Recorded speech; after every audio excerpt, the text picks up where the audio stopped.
வணக்கம் உழவன் மகடு நேயர்களே. சைவ சமயம் தோன்றிய சூழலும் அந்த அடியார்களுள் ஒருவராகிய திருநாவுக்கரசர் குறித்தும் காண்போம் வாருங்கள். சிவபெருமானை முழுமுதல் தெய்வமாக போற்றிய சமயம் சைவ சமயம். இந்த சைவ சமய பெரியோர்கள் பாடிய பாடல்கள் சைவ திருமுறைகள், 12 திருமுறைகள் என்று அழைக்கப்படும். சைவ அடியார்களை நாயன்மார்கள், 63 நாயன்மார்கள் என்று அழைப்பார்கள்.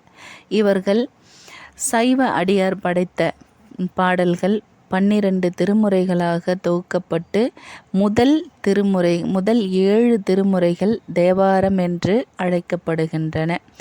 தேவாரம் என்னும் சொல்லை தே கூட்டல் வாரம் என பிரித்து தெய்வத்தன்மையை உடைய இசைப்பாடல்கள் என்றும், தே கூட்டல் ஆரம் என பிரித்து தெய்வத்திற்கு சுட்டப்பெற்ற பாமாலை என்றும் கூறுவர்.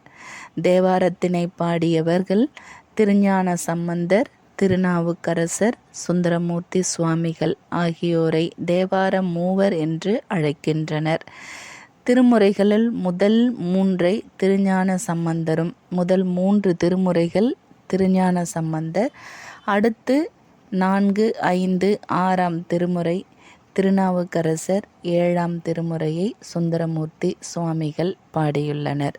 இப்பொழுது திருநாவுக்கரசரின் வாழ்க்கை வரலாற்றினை கேட்போம், சுவைப்போம் வாருங்கள்.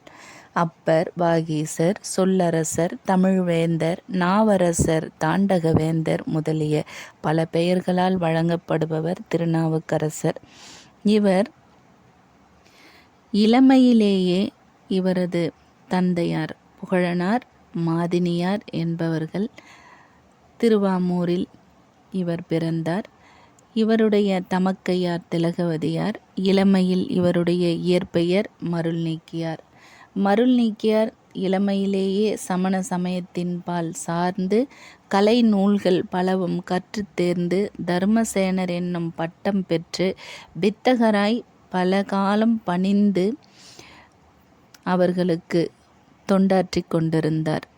அதாவது சொல்லில் வல்லவராக திகழ்ந்ததனால சமண சமயத்தில் உள்ளவர்கள் இவருக்கு தர்மசேனர் என்னும் பட்டத்தை கொடுத்து அங்கேயே வைத்து கொண்டார்கள். இதனால் மனம் வருத்தமுற்ற திலகவதியார் இறைவன் திருவதிகை வீரட்டானேஸ்வரரிடம் வேண்ட விண்ணப்பித்து கொண்டே இருக்க ஒரு நாள் திருவருள் கூட பெறுகின்றது. திருவருள் என்றால் அருள், இறைவனின் அருள் மனம் கூடுகின்றது. அப்பொழுதுதான் திருநாவுக்கரசரை நம்மை வணங்கும்படி செய்வோம் என்ற எண்ணம் வருகின்றது திலகவதியாரின் வேண்டுதலுக்கு இணங்கி.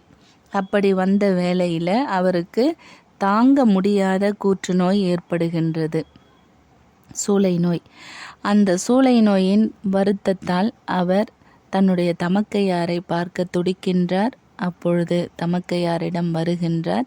அவர் நமசிவாய என்னும் 5 எழுத்து மந்திரத்தை ஓதி அவருக்கு திருநீற்றை நெற்றியில் பூசுகின்றார். அப்படி நெற்றியில் பூசியதும் அவருடைய சூளை நோய் தணிக்க பெறுகின்றது. மறுநாள் விடியற்காலையில் கோயிலுக்கு செல்கின்றார். திருவதிகை வீரட்டானேஸ்வரரை வணங்குகின்றார். அவர் அந்த வலி நீங்க பெற்று கூற்றாயினவாறு விளக்க கிளீர் என்ற பாடலை முதல் அடியாக எடுத்து பாடுகின்றார். இவரின் செந்தமிழ் பாமாலையை கேட்ட சிவபெருமான் இவருக்கு திருநாவுக்கரசர் என்று திருநாமத்தை அருளினார். இறைவனே நாவுக்கு அரசன், நாவுக்கே அரசர் இவர் அப்படின்னு சொல்லி திரு என்ற அடைமொழி கொடுத்து அழைத்தார். இறைவனாலேயே பெயர் சூட்ட பெற்று அழைக்க பெற்றவர்.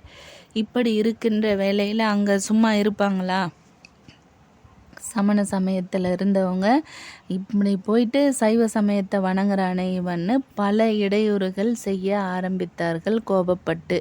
அப்படி அந்த நேரத்தில் சமண சமயத்தை போற்றி கொண்டிருந்த வேளையில் மகேந்திரவர்ம பல்லவன் கிபி 600-630 ஆட்சி செய்து கொண்டிருக்கின்றான். அப்போ என்ன செய்கின்றார் என்றால், பெருந்தீயின் வெப்பம் கொண்ட நீற்றறையில், சுண்ணாம்பு நீற்றறையில் இவரை வைக்கும்படி ஏவலாளர்களுக்கு ஆணையிட்டார். அப்போ இவர் என்ன பண்ணுறாருன்னா, மாசில் வீணையும் மாலை மதியமும் வீசு தென்றலும் வீங்கில வேனிலும் மூசு வண்டரை பொய்கையும் போன்றது ஈசன் எந்தன் இணையடி நீழலே அப்படின்னு சொல்லி அழகாக நம்ம ஏசியில் இருக்கிற மாதிரி குளிரூட்டப்பட்ட அறையில் இருக்கிற மாதிரி எப்படி போனாரோ அதை விட இன்னும் ஃப்ரெஷ்ஷாக புத்துணர்ச்சியாக வராரு. மன்னனுக்கு இன்னும் கோபம் அதிகமாகுது. நீற்றறையில் இட்டோம், சுண்ணாம்பு நீற்றறை காலவாயின்னு சொல்லுவாங்க. அப்படி வந்த நீற்றறையில் இட்டோம் நாவுக்கரசருக்கு ஒன்றும் நேராமல் இருந்ததை பார்த்து சமணர்கள் என்ன பண்ணுறாங்க, அவருக்கு விஷம் கலந்த நஞ்சு கலந்த சோறு கொடுக்குறாங்க. அப்படி அந்த சோறு கொடுத்தாலும் அதையும் இவருக்கு தெரியுது. அதே நமசிவாய அப்படின்னு சொல்லி உண்கின்றார். எதுவுமே ஆகலை. யானையை விட்டு மிதிக்க செய்கின்றார்கள். அப்பவும் அவருக்கு எதுவும் ஆகலை. அந்த யானையே இவரை என்ன பண்ணுது, வணங்கிட்டு செல்லும். அப்போ கூட அந்த பாடல் பாடுவார், அஞ்சுவது யாதொன்றும் இல்லை அஞ்ச வருவதும் யாதொன்றும் இல்லை அப்படின்னு சொல்கிற படிகத்தை பாடுவார். யானையும் இவர் திருநாவுக்கரசரை வளமாக வந்து பணிந்து எழுந்து திரும்பி சென்றுடும் வணங்கிட்டு, இவரையே தெய்வமா. ஏன்னா அந்த யானைக்கு இவரே சிவபெருமான் மாதிரி தெரியும். அடியவர்கள்னாவே சிவபெருமான் மாதிரி தான் அவங்களுக்கு நமக்கு எப்பொழுதும் அந்த மாதிரி அது திரும்பி சென்று விடுகின்றது. இன்னும் கோபத்தில் இந்த யானையின் செயலை கண்டு அவமானப்பட்ட சமணர்கள் என்ன பண்ணுறாங்க, வாகீசரை கல்லில் கட்டி கடலில் எடுத்துகிட்டு போயிட்டு வீசுவாங்க. அப்படி வீசும் பொழுது என்ன செய்கிறாங்கன்னா, அந்த நேரத்தில் தான் சிறிது கூட மனம் தளராமல் அப்படியே அவர் ஒரு பதிகத்தை பாடி வெளியில் வருவார் இறைவனை துதித்து. சொற்றுணை வேதியன் சோதிவானவன் பொற்றுணை திருந்தடி பொருந்த கைதொழல் கற்றுணை பூட்டியோர் கடலினில் பாய்ச்சினும் நற்றுணையாவது நமசிவாயவே அப்படின்ற திருப்பதிகத்தை பாடி அந்த கல்லிலிருந்து அழுக்க மேலே எழுந்து வெளியே வருவார். அப்படி அவர் வெளியே வந்த அந்த இடத்திற்கு பெயர் என்னன்னா கரையேறி குப்பம் அப்படின்னு பெயர். இப்போ கூட அவர் வந்த அந்த நாளை அந்த கரையேறி குப்பம் மக்கள் வணங்குகின்றாங்க. அவருக்குன்னு கோயில் தனியாக அங்கே இருந்து வணங்க பெற்று வருவதாக சொல்கின்றார்கள்.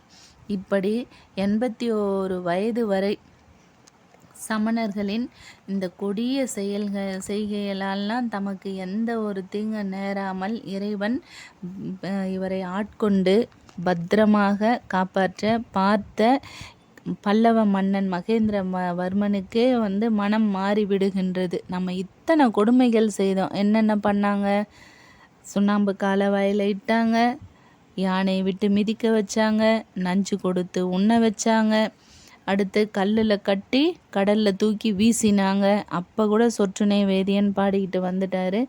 அப்போ இவர் இந்த மன்னனுக்கு தவறு உணர்ந்து, ஓ சிவன் இத்தனை சாருள் உடையவராக சக்தி உடையவராக இருக்கின்றாரு அப்படின்றத தெரிஞ்சு நான் தவறாக இவரை தண்டிச்சிட்டனேன்னு மனசு மாறி வருந்தி இவருடைய திருவடிகளில் விழுந்து வணங்கி இந்த சமண சமய கோயில்கள்லாம் இருந்தது இல்லையா, அதையெல்லாம் இடித்து தள்ளி முழுக்க சைவ சமய கோயில்கள் கட்டினார். இப்படி சைவத்தொண்டு புரிந்தார். 81 வயது வரை உழவார பணி சமய பணி செய்த அப்பர் சித்திரை மாதம் சதய நட்சத்திரத்தில் திருப்புகலூர் தலத்தில் இறைவனடி சேர்ந்தார். இவரது காலம் கிபி 7ஆம் நூற்றாண்டு.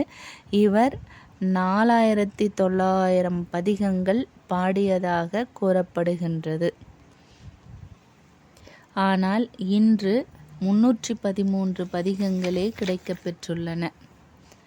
இப்படி இந்த திருநாவுக்கரசர் அவங்க கூப்பிட்டாங்க இல்லையா, வந்து மன்னனை வணங்கு அப்படின்னு சொல்லி சமணர்கள் முதல்ல இவர் சைவத்துக்கு வந்ததும் சமணர்கள் துன்புறுத்தி, மன்னன் உன்னை அழைக்கின்றாரு, நீ வரலன்னா உனக்கு நஞ்சு வச்ச சோறு கொடுப்பாரு, சுண்ணாம்பு நீற்றறையில் இடுவார் அப்படின்ற மாதிரி சொல்லும் பொழுது இவர் என்ன சொல்லுவார்னா, நான் யாருக்கு அஞ்ச போகிறேன், எனக்கு யாருக்கும் நான் பயப்பட மாட்டேன் அப்படின்றதில் எடுத்து அவங்களுக்கு தைரியமாக சொல்லி அனுப்புவார். ஏன்னா யானை மிதிக்க வந்தாவே யானையை வணங்க வச்சவர் தன்னுடைய பதிகம் பாடி.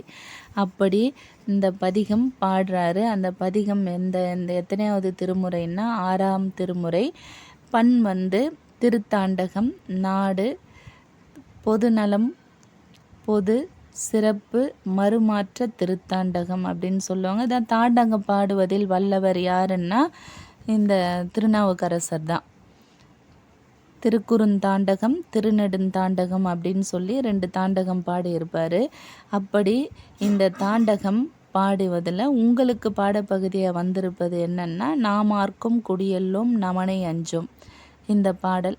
இது பின்பு சுவைப்போம். தொடர்ந்து கடப்பாட்டில் உங்கள் உழவன் மகடு முனைவர் சாரதா சுப்பிரமணி. நன்றி, வணக்கம்.